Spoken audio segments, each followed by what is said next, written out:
세상에 정말 불쌍한 사람은 소망이 없는 삶을 살아가는 사람입니다. 오늘 바디메오라고 하는 사람이 등장을 합니다. 이 바디메오는 사람 이름이 아니고 디메오 아들이다 이런 말이에요. 이 디메오라고 하는 말은 창세기에 보면 흑암이 깊음 위에 있고 이렇게 1장 2절에 그렇게 나와 있습니다. 땅이 혼돈하고 공허하며 흑암이 깊음 위에 있고, 그 깊음이라는 단어에서 왔어요. 그래, 물속 깊숙이에 있는 깜깜한 흑암 가운데 있는 그런 거죠. 그러니까 이 소경의 이름하고 소경하고 좀 잘 어울리죠. 그런 데서 왔는데, 이게 이제 헬라어에서의 의미를 찾으면 이게 정돈되지 않는, 출렁거리는, 쓰레기, 이런 의미로 볼 수 있대요. 그러니까 바디메오라고 하는데, 그는 이름도 없을 뿐만 아니라 이름도 말이죠, 쓰레기 아들 이런 뜻이에요. 그래서 학자들 가운데는 이게 이제 꼭 자기 아버지가 디메오가 아닐 수도 있겠다, 사람 이름을 누가 이렇게 짓겠나, 이렇게 얘기하는 사람들도 있습니다. 어렸을 때 우리는 잘 안 씻었어요. 그러면은 뭐라고 얘기를 했어요? 아이고, 까마귀가 할배 이렇게 하겠다, 그런 얘기 했어요. 기억나시죠? 할배는 모르는구나. 까마귀가 할아버지 하겠다, 이런 얘기 했죠. 그럼 난 뭐가 되는 거예요? 까마귀 손자가 되는 거예요. 아마 그런 식의 호칭이 아니었을까, 이제 이렇게 얘기하는 사람도 있습니다. 하여튼 이 마가는 말이죠. 근데 이게 마태복음에도 나오고, 마태복음 20장에, 그리고 누가복음에도 나와요. 근데 이 마가는 이제 세 공간복음에 다 나와요. 근데 이게 좀 차이점이 있습니다. 이게 한 사람이다 한 이야기다 하는 것을 알 수 있는 것은 여리고에서 있었던 사건이에요. 근데 마태복음에는 두 사람으로 나와요. 사람 이름이 안 나와요.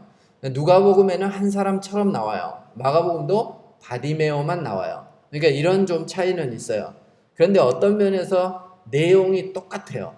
그러니까 길을 가시다가 사람들이 누가 지나가요? 하고 물어보니까 나사렛 예수라고 했는데 그가 다윗의 자손이라고 소리쳤고, 사람들이 말렸고, 그런데 더 크게 소리질러 다윗의 자손 예수라고 부른 이제 이 대목. 그리고 예수님께서 네가 무엇을 하여 주기를 원하느냐라고 얘기를 했을 때 보기를 원하이다 하는 것. 그리고 그가 예수님께서 그를 고쳐주었을 때 예수님을 따라가는 장면, 이제 이런 게 내용이 일치해요. 그래서 마태복음, 마가복음, 누가복음, 이 공간복음에 나와 있는 이 사건이 하나다, 이렇게 봐요. 근데 마태복음에서는 예수님께서 그를 만졌다라고 되어 있고, 마가복음이나 누가복음에서는 그런 내용은 없어요. 예수님께서 무엇을 하여 주기를 원하느냐 그랬더니 보기를 원합니다 그랬더니 내 믿음이 너를 구원하였다, 가라, 이렇게 이제 말씀을 하시는 거죠. 이제 한 내용이에요. 한 내용인데 이 저자들에 따라서 자기들이 뭔가 이렇게 강조하고자 하는 부분들이 다른 거지. 그러니까 어떤 건 빼기도 하고 어떤 건 자세히 기록하기도 하고 이제 이렇게 되어 있어요. 근데 마가가 강조하고 싶은 건 뭘까? 이 마가복음 10장에는 말이죠, 중요한 몇 가지 사건이 기록되어져 있는데 그 중에 하나가 이 부자 청년 이야기입니다. 이게 마태복음에도 같은 순서로 기록되어져 있어요. 장은 좀 다르고 이런 게 있는데, 이제 부자 청년하고 거지라는 표현은 마가복음밖에 없어. 일부러 이 사람 시각장애인인데 말이죠, 거지라는 그 직업명을 써놨어요. 청년도 청년 그러면 될 건데 부자 이래서 굉장히 좀 대조적이죠. 근데 부자 청년은 예수님을 따라요, 안 따라요? 안 따라요. 그리고 이 거지는 예수님을 따라요, 안 따라요? 그가 고침을 받은 이후에 예수님을 따라갔다, 이렇게 말씀하고 있습니다. 그러니까 처음에 예수님을 찾아왔을 때, 예수님을 만났을 때를 기점으로 해서 봤을 때는 부자 청년이 좋은 자리를 차지하고 있어요. 그는 관리였어요. 공무원이었어요. 그리고 그는 젊어서 물질적으로도 성공한 사람이었어요. 그리고 말이죠, 아쉬울 게 별로 없어요. 그래서 관심을 가진 게 뭐냐면 내가 이 땅에서만 잘 사는 게 아니라 영혼도 구원을 받았으면 좋겠다. 그래서 예수님께 찾아와서 내가 어떻게 하면 영생을 얻을 수 있겠습니까? 이렇게 물었어요. 근데 결과는 뭐예요? 그는 근심하며 돌아가니라 예수님 따르지 못했어요. 그러니까 소망이 있는 사람처럼 시작되어졌지만 그의 끝은 어때요? 소망 없이 끝나버려요. 자, 그런데 이 거지는 어떻게 해요? 오늘 보세요. 거지가 어떤 상태예요? 그가 길가에 앉았다가 예수님을 만나는 그 지점에 그가 했던 일이 뭐냐면 길가에 앉아 있는 거예요. 길가에 앉아 있는 거예요. 길가에 뭐하러 앉아 있었겠어요? 구걸하려고 앉아 있었겠지. 이 사람에게서 희망이나 소망을 볼 수 있습니까? 없습니까? 없죠. 보통 사람이 말이죠. 망하면 뭐라 그랬대요? 뭐라고 표현해요? 그 집안 폭삭 주저앉았대. 이렇게 표현해요. 앉았다는 표현이 좋은 표현이 아니에요. 이제 그가 실제로 앉아 있기는 했지만 하여튼 소망 없는. 그러나 그가 고침을 받고 난 이후에는 어떻게 돼요? 예수님을 따라 나서는. 예수님을 따랐더라 이 표현은 말이죠. 제자들에게 사용되어지는 표현이에요. 그러니까 예수님의 제자가 되어지는 그런 일이 있게 되어진 것이죠. 그래서 이 바디메오의 삶은 말이죠. 평생을 거지로 살았는데 예수님을 만나고 나서 예수님이 확 변했어요. 자, 그럼 한번 질문을 해드려 볼게요. 여러분은 평생을 부자로 사는 부자 청년으로 살다가 죽으면 지옥 가는 인생을 사시겠습니까? 아니면은 예수님을 만나는 이 아주 독특하고 기적적인 경험을 하기 위해서 이 사람이 몇 살인지 알 수 없지만 그냥 20살로 합시다. 20년 동안 소경으로 살아라. 자, 여러분 부자 청년을 선택하시겠어요? 아니면 소경의 삶을 선택하시겠어요?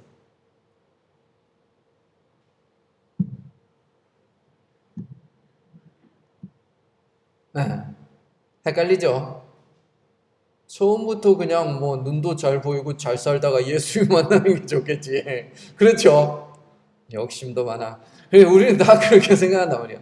근데 우리가 정말 그리스도인이라면 말이죠. 정말 우리가 참 신앙을 가지고 있다면 나는 예수님을 만나는 일이라면 수십 년 동안 안 보여도 괜찮습니다. 예수님을 만날 거라면 내가 거지로 살아도 괜찮습니다. 그럴 수 있었으면 좋겠어요. 이게 정말 신앙인의 태도여야 돼요. 근데 우리는 다 가지려고 해요. 다 가지려고. 그래서 그냥 하나님 가나안을 줄 거면 애굽에서 말이죠. 급행열차 타고 가나안 도착하면 되지. 40년 광야는 싫어요. 이렇게. 하나님이 말이죠. 사도 바울을 부르셨을 때에도 그가 그냥 불러가면 되죠. 근데 아라비아 광야에서 말이죠. 3년의 이 기간이 있었어요. 뭘 했는지 몰라.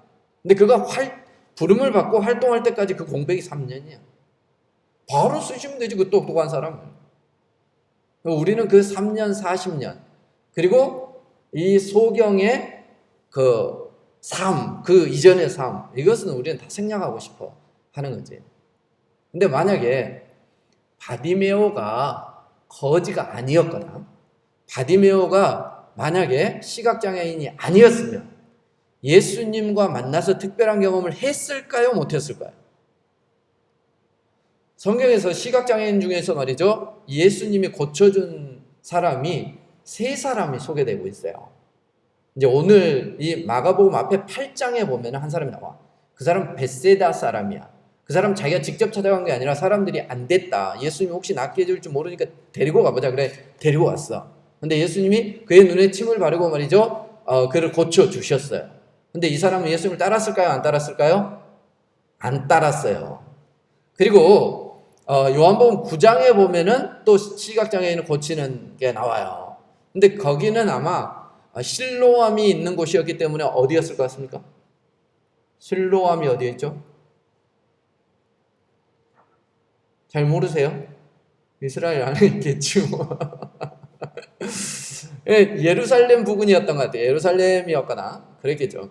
그래, 그 사람에게는 어떻게 하냐면 예수님이 말이죠. 침을 뱉어서 진흙을 이겨서 눈에다 발라줘요. 그리고 실로암에 가서 씻으라 이랬어요.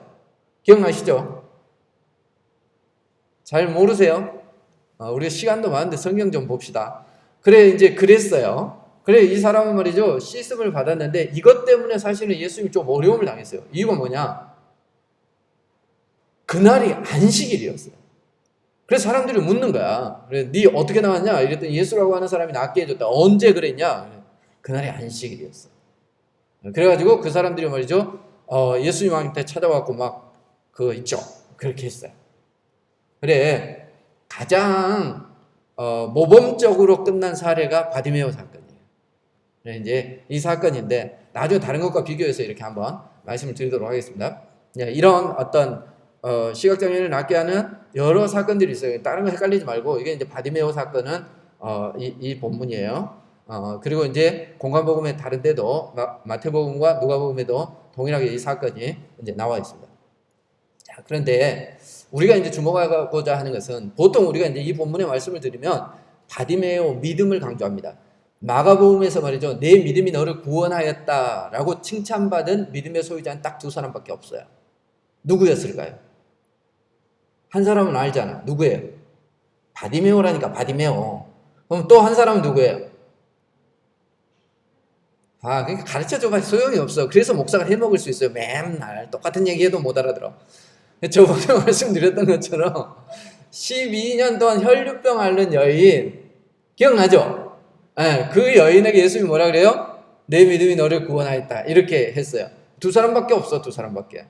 그러니까 마가복음에서는 두 사람밖에 그렇게 칭찬하고 있지 않아요. 그래서 이제 대부분 이 본문을 대할 때는 어떻게 생각하느냐? 야, 이 사람은 아주 대단한 믿음을 가지고 있다. 그래서 우리가 바디메오의 믿음을 본받읍시다. 이렇게 이제 설교를 많이 들었어요. 그렇죠? 그게 이제 그렇게 봤는데 우리는 이제 오늘 누구에게 주목하는 거예요? 예수님께 주목하는 거예요. 우리가 이제 올해 통째로 지금 예수님의 행적에 대해서 예수님이 행하시는 분 어떻게 행하셨는가, 그분이 누구인가 하는 것을 우리가 살펴보고 있습니다. 그래서 오늘은 바디메오 믿음도 우리가 살펴보겠지만 더 초점을 맞추는 것은 예수님이 어떤 분이냐 하는 겁니다. 예수님은 어떤 분인 것 같아요? 오늘 본문에 등장하는 예수님은 어떤 분인가? 여러분이 성경을 볼 때 말이죠. 오늘 본문에 등장하는 하나님은 어떤 분인가? 오늘 본문에 등장하는 예수님은 어떤 분인가? 이런 시각으로 성경을 좀 보았으면 좋겠어요. 그러면 우리가 하나님을 더 깊이, 예수님을 더 깊이 알아갈 수 있는 거죠. 오늘 보면 예수님은 어떤 분이냐? 예수님 말이죠. 희망 없는 사람에게 소리치게 하시는 분이에요. 희망이 없이 앉아 있었던 말이죠. 이 바디메오가 단 한마디 들었어요. 뭐예요? 나사렛 예수란다. 이 얘기 들었어요. 사람들은 뭐라고 얘기했다고요? 나사렛 예수란다. 나사렛에서 활동하고 있는 예수, 나사렛 사람 예수라는 얘기죠. 우리가 얘기하는 것처럼 광주댁 이렇게 얘기하는 거하고 똑같아요. 예수는 그런 식으로 표현했어요. 자, 그런데 이 얘기를 듣고 바디메오가 소리쳤습니다. 뭐라고 소리쳤습니까? 나사렛 예수여 라고 얘기한 게 아니라 다윗의 자손 예수여, 이렇게 나를 불쌍히 여기십시오, 이렇게 소리를 쳤습니다. 다윗의 자손이라고 하는 것은 어떤 표현이라고요? 메시아라고 하는 부분에 대한 전형적인 표현이에요. 그래, 이제 보통 유대인들이 그 로마 시대에 말이죠, 핍박을 피하기 위해서 그들이 카타콤 같은 데 숨어 있을 때에 자기들이 그리스도인이라는 표시를 하기 위해서 그렸던 문양이 있어요. 뭔지 아시죠? 뭐예요? 익투스라고 하는 글자가 새겨진 고기, 물고기 문양이었어요. 그래서 이렇게 그리면은 사람들이 당신은 예수 그리스도가 하나님의 아들이고 우리의 구주라고 하는 것을 믿는군요. 이렇게 이제 서로 아는 거지. 그런 것처럼 말이죠. 유대인들이 예수님을 메시아로 예수님이 아니죠. 메시아를 기다리고 있어요. 메시아를 기다리고 있는데 그 메시아는 어떤 메시아예요? 그들이 이제 살아오다 보니까 어때요? 포로된 자들을 놓여주는 분이에요. 그리고 평화를 허락해 주시는 분이에요. 그 눈물이 없게 해주시는 분, 그분이 어떤 분이겠어요? 그들이 지금 가장 힘들어하는 게 뭐예요? 로마의 지배를 받고 있는 거예요. 그래서 로마에서 자기들을 건져줄 메시아, 정치적인 메시아를 그들은 기대하고 있었어요. 자, 그런데 실제로 그들이 예수님을 만나고 보니까 이분이 우리에게 메시아가 될 수도 있겠다라는 생각을 가졌던 모양이에요. 그래서 예수님을 왕으로 삼으려고 하는 그런 게 있어요. 그런데도 예수님께서 왕이 안 됐어요. 우리 생각에는 말이죠. 예수님이 왕이 됐으면 더 큰 일을 했었겠다 이런 생각이 들지도 않습니까? 유대 왕이 됐어. 자, 그러면은 예수님께서 말이죠. 가난한 사람들을 다 먹여 살렸을 것 같아요. 오병이어만 가지고 있어도 다 먹여 살리는데. 그래, 그런 얘기가 있잖아. 가난한 임금님도 구제하지 못한다는 얘기가 있는데 그게 이스라엘에서는 사라질 속담이 되었을지 몰라요. 그렇죠? 뭔 얘기인지 모르는 겁니까? 알아들으면서 모르는 것처럼 하는 겁니까? 그랬겠죠. 그리고 만약에 로마 사람들이 말이죠, 이렇게 이스라엘을 억압할 때 예수님이 만약 왕이었다면 로마의 시절을 이겼을까요? 못 이겼을까요? 이겼겠죠. 싸우면. 예수님이 졌을까? 이겼겠죠. 그러면 예수님이 정치적인 왕이었으면 굉장히 더 많은 일을 하지 않았겠어요? 그런데 말이죠. 여러분, 정치적인 왕은 때가 지나면 왕권은 바뀌어요. 고려시대가 영원할 것 같아도 끝나고 조선시대가 오는 거예요. 조선시대가 영원할 것 같아도 말이죠. 일제시대, 일본 사람들한테 망해버리고 말았잖아요. 그리고 이 왕권이라고 하는 것은 말이죠. 계속해서 아주 치욕적인 역사로 바뀌기도 해요. 자기 아들이 아버지를 죽이고 왕이 되기도 하고 막 이래요. 그런 거 가지고 세상을 바꿀 수 없어요. 그래서 예수님께서는 말이죠. 왕자에 앉으신 게 아니라 십자가에 달리셨어요. 십자가에 달리심으로 어때요? 세상을 구원하신 그런 메시아로 오신 거죠. 근데 유대인들이 이제 그걸 잘 모르는 거야. 그래서 예수님이 정치적인 메시아가 됐으면 좋겠다. 근데 이 로마 사람들 앞에서 메시아다 이렇게 하면은 저버가 부를 거 아니야. 그러니까 어떻게 해야 되겠어요? 자기들만 아는 표현들을 사용한 거예요. 그게 뭐였을까요? 다윗의 자손이었던 거예요. 다윗의 자손. 그들은 알고 있어요.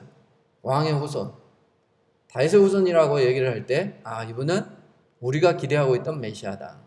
이런 생각들을 가지고 있었던 거예요. 그래서 예수님을 다윗의 자손이라고 이렇게 부른 거예요. 근데 나사렛 예수라는 얘기를 들었어요. 그러니까 뭘 얘기한 거예요? 그냥 예수라고 하는 청년의 이름을 알려줬어. 근데 이 바디메오는 말이죠. 그 청년의 이름을 듣고 뭐라고 얘기를 해요? 다윗의 자손이구나 이렇게 얘기했어요. 거지가 길가에 앉아있기 때문에 아마 소문은 많이 들었을 거예요. 자, 그럼에도 불구하고 말이죠. 소문을 듣고 예수님에 대해서 메시아라고 하는 확신을 가지기는 쉽지 않아요. 그런데 말이죠. 이 청년은 그런 믿음을 가지고 있었던 것이지. 참 그래 바디메오의 믿음이 대단하다 이런 생각이 들어요. 그럼 누군가에 대한 어떤 신뢰 이것은 그냥 이루어지는 게 아닙니다. 어떤 관계를 통해서 주로 이루어져요. 그런데 말이죠. 듣기만 한 거예요. 그래서 이제 우리가 이 얘기를 들으면 야 바디메오는 이게 좀 귀가 얇은 사람인가 보다. 이 사람은 요즘으로 치자면 말이지 보이시피싱에 그냥 넘어갈 사람이다. 이제 이런 생각이 들잖아. 그렇죠? 근데 이렇게 사기를 당하는 경우는 말이죠. 사실은 귀가 얇다기보다는 그 사람의 어떤 심령과 저는 관련이 있다고 생각해요. 보이스피싱을 하는 사람들은 대부분 그 사람을 두렵게 합니다. 당신 아들이 잡혔어. 사고를 쳤어. 뭐 이런 얘기를 한다든지. 아니면 당신 통장이 말이지 이렇게 범죄에 연루되어 있으니까 빨리 돈 빼야 돼. 뭐 이런 식으로 한다잖아. 두려움. 사람 두려움이 생기면 이성을 잃어요. 그리고 또 하나는 뭐냐면 욕심이에요. 이렇게 얘기하는 거죠. 이게 원래는 1억짜리야. 근데 내가 당신한테 5천에 줄게. 이렇게 얘기해. 대신에 당신이 말이지 나 대신에 몇 개를 더 팔아줘. 뭐 이런 식으로 해요. 그럼 우리는 어때요? 나는 이익이네. 이런 어떤 욕심에 이끌려서 우리가 넘어가는 경우가 많아요. 제가 예수님은 사기꾼이냐? 그게 아니에요. 예수님은 어때요? 우리가 기대하는 것 이상으로 우리를 소리치게 하실 수 있는 분이에요. 그래, 이 소경이 말이죠. 예수라는 그냥 그 얘기만 들었을 뿐인데 메시아라고 그가 고백할 수 있었어요. 예수님은 그런 얘기를 듣기에 충분하신 분입니다. 그리고 말이죠. 사람들이 어때요? 조용하라고 얘기를 해요. 민망할 정도로 나무라는 거죠. 조용해라. 그런데 그는 어때요? 더 크게 소리 질렀어요. 사람들이 그렇잖아요. 기독교는 희한하게 누르면 누를수록 지금까지 더 강한 믿음으로 전파되어졌어요. 예수님은 그런 신앙의 소유자이신 거예요. 신앙의 대상이 되어지시는 분인 거죠. 왜 그럴까? 그만큼 믿을 만한 분이시기 때문에 그렇습니다. 골목식당 아세요? 골목식당 모르세요? 골목식당이라는 데가 있는 게 아니라 TV 프로그램 이름이야. 거기 누가 나오는지 아시죠? 네, 백 선생님이 나오잖아. 이 선생님이 말이죠. 꼭 희한한 데만 다녀요. 장사 안 되는 데만 다녀. 그러나 이제 거기에 가가지고는 어때요? 딱 들어가자마자 말이죠. 메뉴판을 보면서 아이고 메뉴판을 저리 써놔서 되겠냐. 그리고 음식을 먹으면서 뭐라 그래요? 하나도 맛있게 못하면서 12가지를 하냐. 막 이러면서 얘기를 해요. 그래 막 식당에 들어가면 또 뭐라 그래? 이렇게 더러우면 말이지 니는 일이 만들어갖고 네 입에 들어가면 좋겠냐, 이걸 사람들이 보면 먹겠냐, 이렇게 얘기하고 말이죠. 당신 차라리 식당을 하지 마라. 이러면 망한다. 망할 10가지 조건이 있는데 당신은 망할 10가지 조건을 다 갖추고 있다. 이런 식으로 얘기를 해요. 지켜보는 우리가 어때요? 쥐가 말이죠, 컨설팅을 해주면 해주는 사람이지 진짜 기분 나쁘게 하네, 이런단 말이죠. 우리는. 그렇죠? 보는 우리도 기분이 나쁜데 듣는 사람은 웃어. 그 식당 주인은 말이죠, 좋아라 해. 선생님이 와가지고 말이죠, 그렇게 얘기해 준다고 너무 좋아라 해. 그리고 말이죠, 실제로 그런 식당이 그 양반이 한번 와서 그러고 텔레비 타고 나면은 그리 잘 된다네. 심지어 더러워도 잘 되고 맛이 없어도 잘 된다네. 그 사람과 우리의 차이점이 뭘까요? 그 사람은 말이죠, 간절함이 있는 거예요.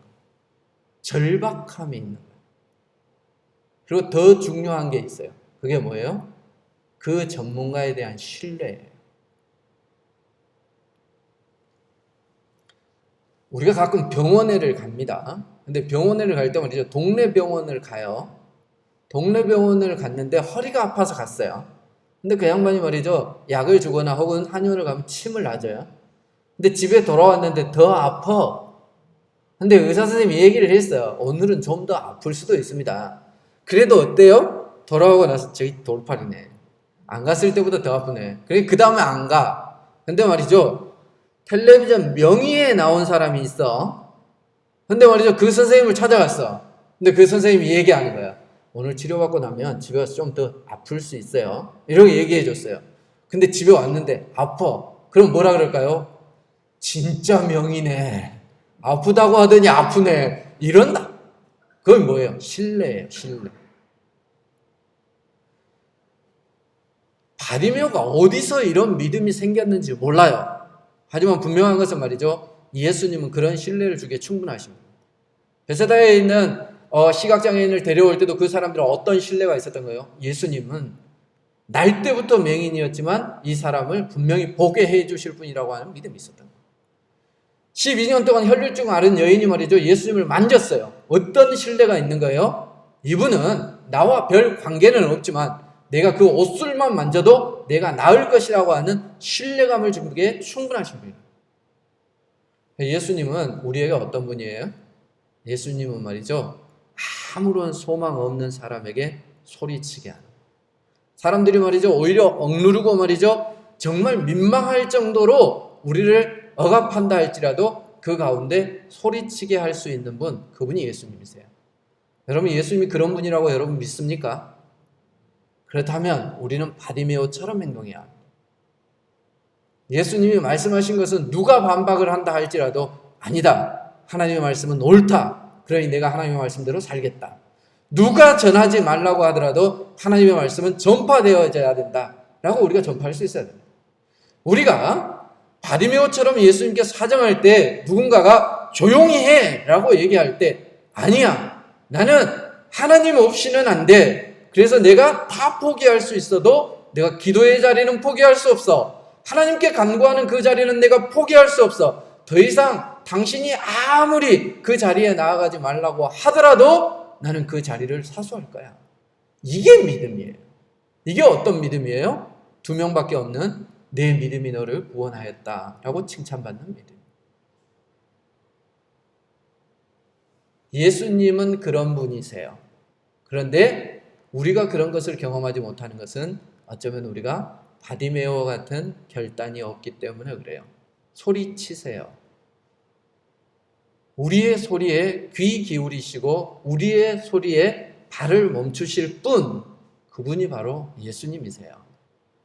우리는 하다가 중간에 누군가가 조용히 해 라고 하면 멈춰버리는 거예요. 그래서 더 이상 예수님께 나갈 수 없는 거예요. 자, 그리고 그 예수님은 말이죠, 바디메오를 어떻게 변화시킨 분인지 보세요. 바디메오는 말이죠, 자기의 겉옷을 벗고 일어나서 뛰어갔어요. 예수님은 말이죠, 우리의 겉옷을 버리게 하시는 분이에요. 겉옷은 뭘 말해요? 옛삶을 말해요. 그가 옛날에 어떤 사람이었는가를 보여주는 거예요. 이제 제가 설교를 할 때 종종 말씀을 드렸지만 사람의 겉옷은 뭘 의미한다고요? 그 사람의 권위, 그 사람의 권세, 그 사람의 지위, 무엇보다 그 사람의 어떤 정체성을 말해요.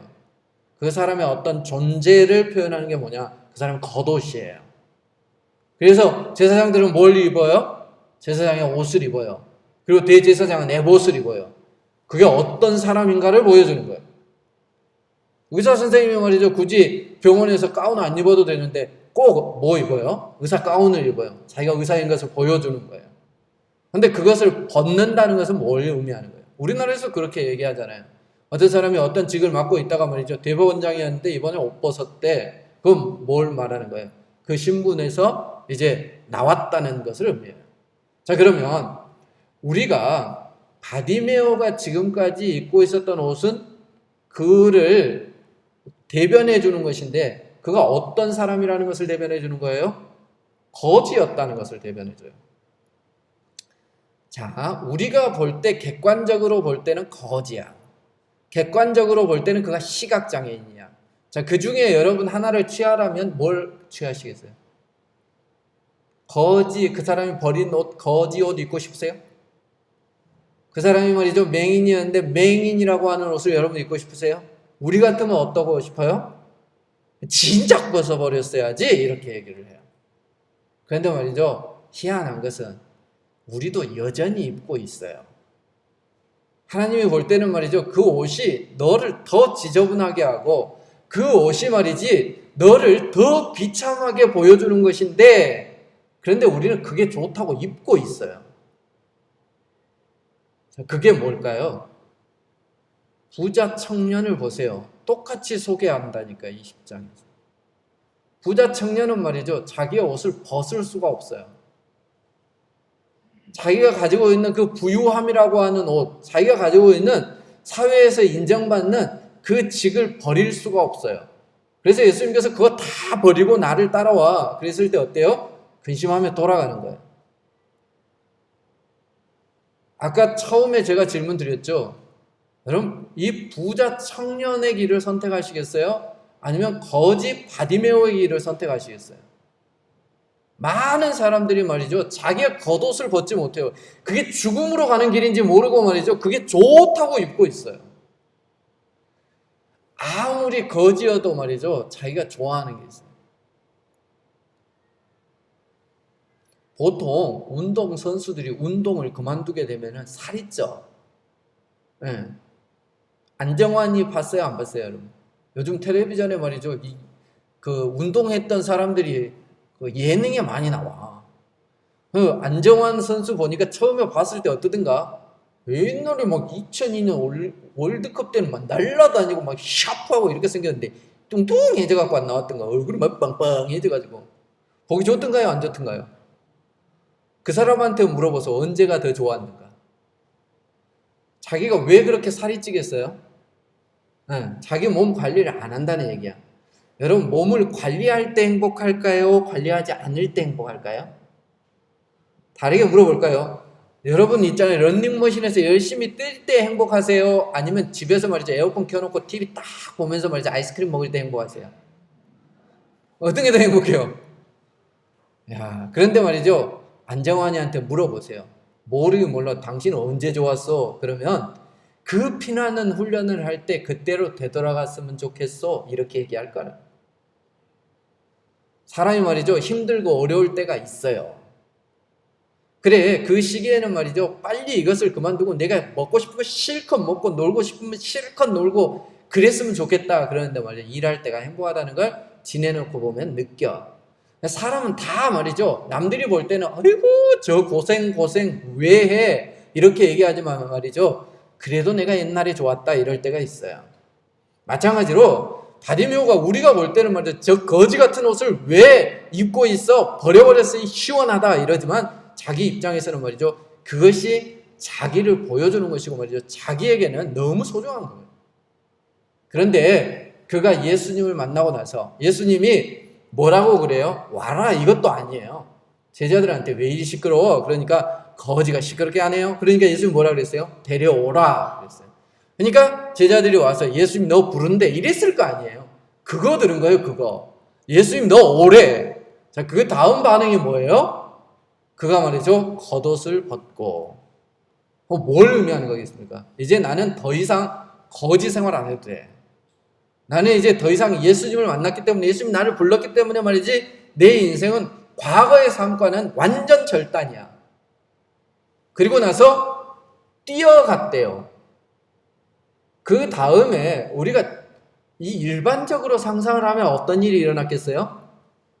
한번 생각해 보세요. 앞도 못 보는 사람이 겉옷을 말이죠, 벗어 던지고 일어나서 소리가 들리는 쪽으로 뛰어갔어요. 그 다음 동작은 뭐겠어요? 자빠졌겠지. 성경 그게 중요하지 않기 때문에 기록은 안 해놨어요. 그런데 이 사람이 자빠지면서 표정이 어땠을 것 같아요? 에이씨, 이랬을까요? 너무 좋아가지고 벌떡 일어나 또 뛰었을걸? 예수님은 말이죠, 이처럼 주저앉아 있는 사람이 벌떡 일어나서 뛰어가게, 자기가 말이지 이 옷마저 없으면 나는 저녁에 추워서 못 자, 이 옷마저 없으면 사람들이 나를 거지로 알아보지 안 하고 아무도 안 도와줄 거야 하는, 어떻게 보면 자기의 생계의 수단이에요. 근데 예수님을 만나고는 그게 더 이상 필요가 없는 거예요. 예수님의 제자들, 그들은 말이죠, 예수님을 만나고 나서 그들이 그렇게 소중하게 생각했던 자기들의 배도 그물도 집도 다 버려두고 예수님을 따랐어요. 이게 예수님의 매력이에요. 예수님을 제대로 만나게 된 사람은 누구나 그럴 수 있어요. 사개오는 말이죠, 평생을 돈만, 완전 말이죠, 자기만 생각하고 나라도 생각하지 않는 돈만 생각하는 사람이었어요. 그런데 예수님을 만나고 나서 그 돈 다 나눠주고 말이죠, 그리고 예수님을 따랐어요. 자기의 겉옷을 버려두었어요. 그러면 예수님은 우리가 소리칠만하게 신뢰할 만한 분이에요. 우리가 말이죠, 겉옷을 버려버릴 만한 그런 분이에요. 우리에게 말이죠, 새 삶을 허락해 주실 확실한 분이세요. 그런데 우리가 그게 잘 안 돼. 그래서 그 꼬질꼬질한 겉옷을 우리가 붙잡고 있어요. 자, 그런데 말이죠, 더 놀라운 케이스가 하나 있어요. 그게 뭐냐? 요한복음 9장에 등장하고 있는 그 소경 얘기를 해볼게요. 그 사람이 고침을 받았어요. 그런데 바리새인들이 난리쳤다 그랬죠. 그 사람들은 말이죠, 자기 눈앞에 지금 누가 있어요? 메시아가 있어요. 근데 이게 놀랍지 않습니까? 자기 눈앞에 메시아가 있는데 그들이 알아봤어요? 못 알아봤어요. 이유가 뭐예요? 율법 때문이에요. 그럼 율법은 유대인들을 유대인 되게 하는 게 율법이에요. 그러니까 그들이 하나님의 백성이다라고 하는 증거가 뭐예요? 율법을 지키니까 하나님의 백성이에요. 하나님 나라 법이 율법이에요. 근데 그 율법에 눈이 막혀서 누구를 못 봐요? 메시아를 못 봐요. 야, 이거는 아이러니하지 않습니까? 그들은 율법을 지킨다고 해요. 그런데 예수님을 못 봐요. 뭐 때문에요? 그들이 가지고 있는 욕심과 분노 때문에. 예수를 미워하는, 질투하는 마음. 그 사람을 미워하는데 그 도구로 무엇을 사용해요? 율법을 사용해요. 네, 예수를 믿어요. 신앙생활 잘해요. 남들이 보기에는 말이죠. 그런데 내가 가지고 있는 그 신앙의 경력, 내가 알고 있는 말씀, 그것이 말이죠, 욥의 친구들이 사용했던 것처럼 채찍이 될 수 있어요. 그것이 말이죠, 우리의 눈을 가려서 예수님을 못 보게 할 수도 있어요. 시각장애인이 뭐예요? 봐야 할 것을 못 보는 게 시각장애인이에요. 부자 청년은 말이죠, 자기의 부유함 때문에 예수를 보지 못했어요. 그리고 이 바리새인들은 말이죠, 자기들이 들고 있는 그 율법 때문에 예수를 보지 못했어요. 더 재밌는 사건이 하나 있어요. 이 마가복음 10장에 기록되어져 있는 한 가지 사건이 더 있는데, 그게 뭐냐?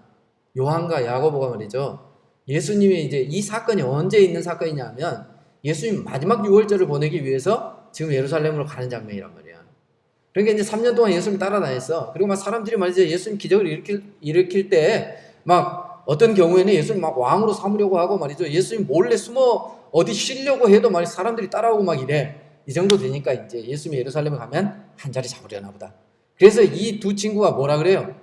예수님 제자 핵심 그룹이에요. A그룹에 속해 있는 1그룹에 속해 있는 친구들이에요. 얘들이 뭐라 그래요? 예수님 말이죠. 가운데 딱 앉으시고 우리가 양쪽에 앉을게요. 이래요. 예수님은 하늘 왕자를 버리고 말이죠. 내려오셔서 십자가를 지기 위해서 가는데 제자들 그걸 못 봐요. 뭐 때문에 못 봐요? 그들의 권력욕 때문에 그래요. 우리가 이걸 못 벗어버리는 거예요.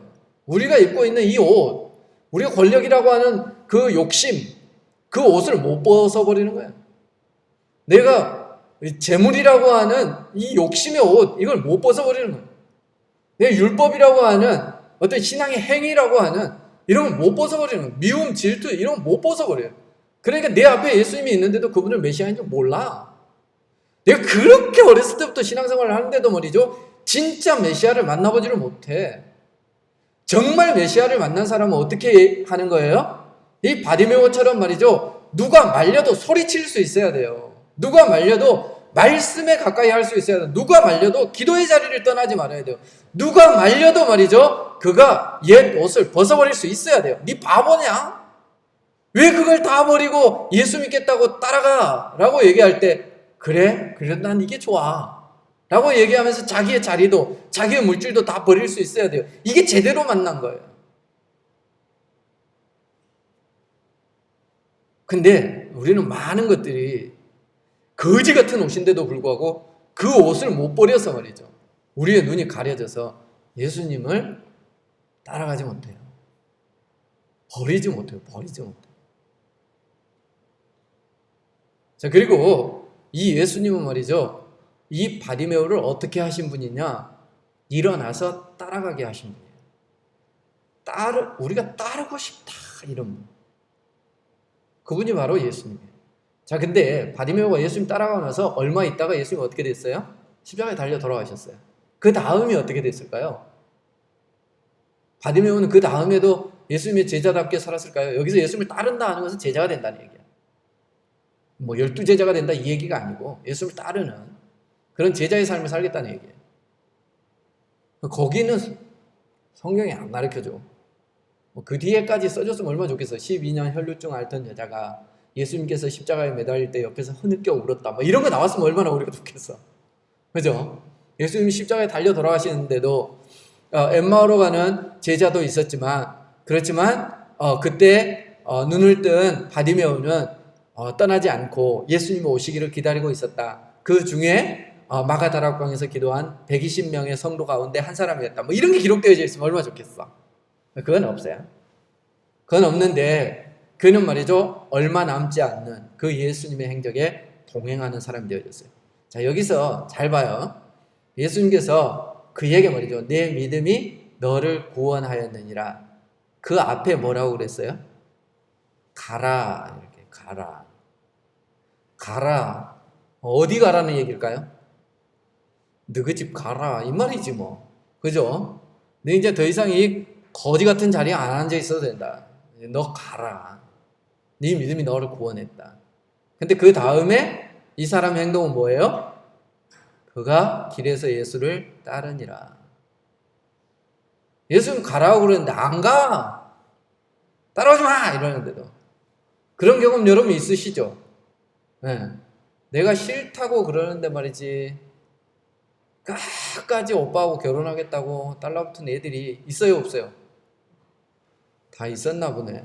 저는 오직 우리 집사람밖에 없었는데 뭐 하여튼 그런 거지. 난 싫다고. 왜 스승을 따르는 제자들이 있어요. 그런 사람 말이죠. 스승이 난 너 받을 수 없어 이렇게 얘기하는데도 어때요? 선생님 저만 받아주세요 이러면서 끝까지 매달리는 사람. 예수님은 말이죠. 가라 라고 했는데 그는 예수님을 따를 정도로 예수님 매력 있는 분이셨어요. 왜 그랬을까요? 그는 예수님을 사랑했기 때문에 그래요. 사랑하면 함께 하고 싶은 거예요. 사랑의 다른 이름이 있다면 그건 아마 동행일지 모르겠어요.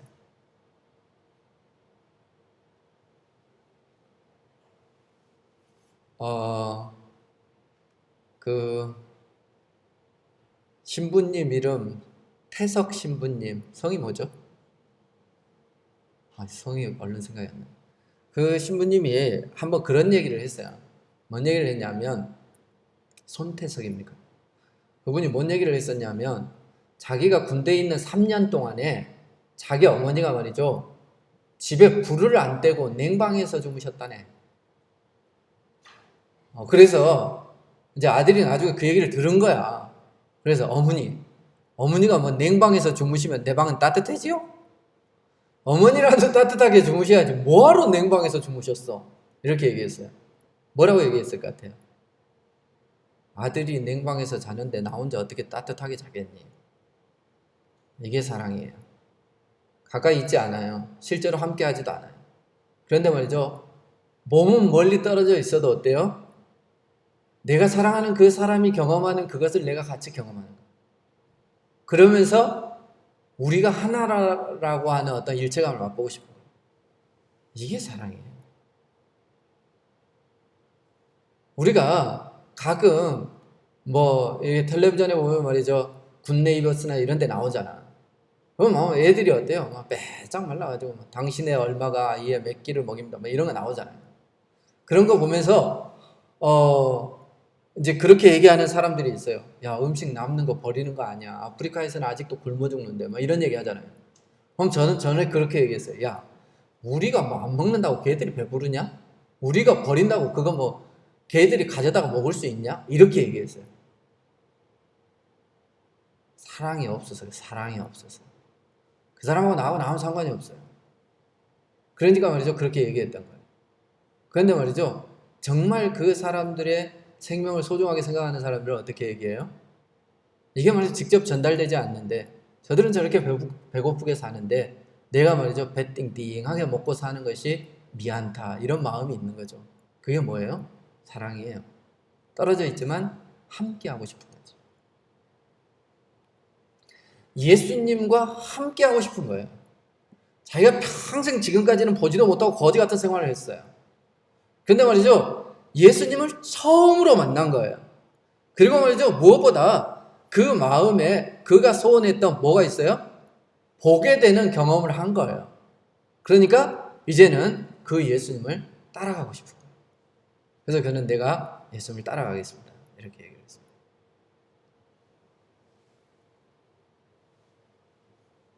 그는 어쩌면 처음부터 준비되어져 있는 사람인지 몰라요. 그런데 말이죠, 그 준비되어 있는 사람이 정말 확실한 메시아 예수 그리스도를 만나고 그의 인생이 변하게 되어진 것이다. 한번 물어볼게요. 여러분, 만약 예수님이 지금 이 자리에 나타나서 말이죠, 내가 네 소원 한 가지 들어줄 테니까 소원이 있으면 한번 말해봐, 이러면 여러분 뭐라고 얘기하시겠어요? 얼른 생각해 보세요.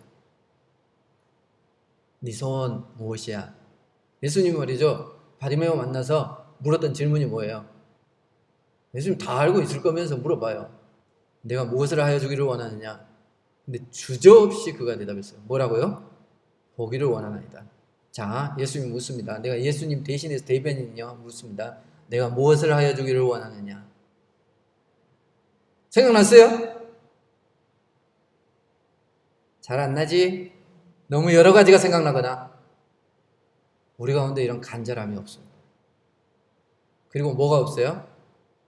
예수님께서 나에게 그것을 허락해 주실 것이라는 신뢰가 없어요. 그래서 말이죠, 우리는 그것을 품지조차 않아요.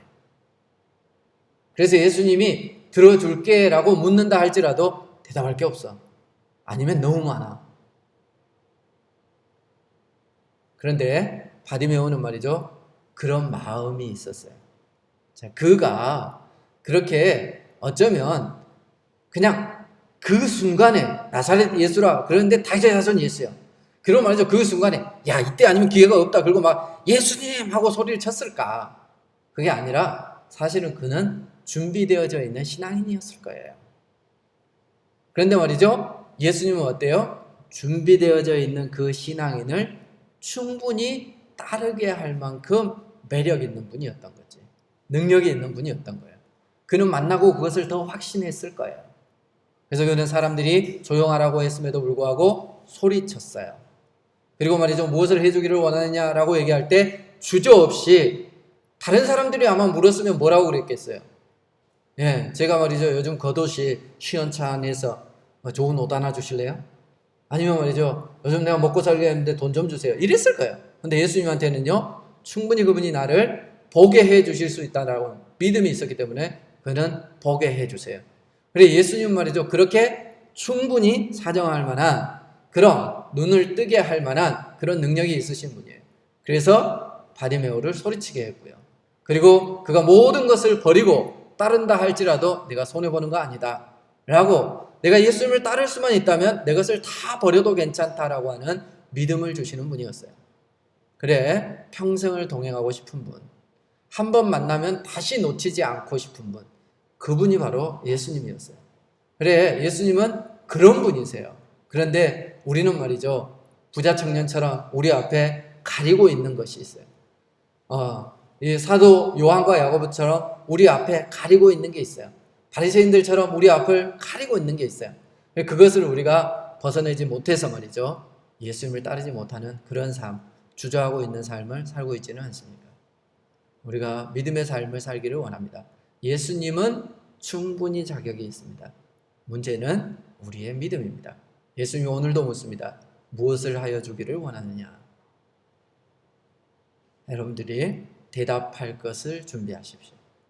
기도하겠습니다. 거룩하신 우리 아버지, 감사를 드립니다. 오늘도 저희들에게 바디메오를 통해서 예수님을 바라볼 수 있는 시각을 허락하여 주심을 감사를 드립니다.